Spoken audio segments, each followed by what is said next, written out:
Бүгін 4 ноябрь, Қарасу базары өтті суық болуп атат погода. Ушул ортолукта мына жерде Алия чеберканасы бар. Чеберкана издеп жүрсөңөр, ушул чеберкананы сунуштаймын. Андан чыкар ушунун жанында күрүчтөр бар. Күрүчтөрдүн эң эле тазалары да, карагыла даанада да. Ол баткен ак турпак 150дөн экен, Жалалбаттын күрүчү да алянга 150, баткен лазер 180 сом экен, карагыла. Бул күрүчтөрдүн эң эле тазалары, бүтүндөрү да, эми күрүчтөр деле аркылуу болуп бөлүнөт да. Мисалы кыркылган күрүчтөр мисалы арзан, бул эң эле таза күрүчтөр экен.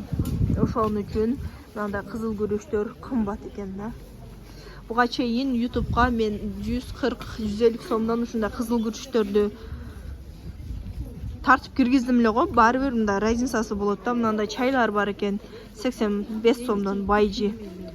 Граммы канча экен? Грамм билсеңер керек а? Жоккочо таппай атам. Чемпион чайлар бар экен. 250 грамм экен. 350 сомдон дейт. Базар суук. Азыр уже кыш. Жаңы жыл жакындап, базарларга ушундай мандариндер, кивилер жаман көбөйттүр десеңер. Мына мандарин 150 сомдон экен. Ичи сонун экен. Ана жерде кызым попробовать этип жеп көрүп атат. Жакшы, ичинде данаги жок экен. 150ден. Булар деле 150ден дедиңер а? Булар деле 150дөн экен кивилер. Ичинде 13 болот экен. Мына жерде азыр бирөөнү апам күтүп аттым эле. Күтүп отурганча силерге тартып отурбайынбы? Мына кызым.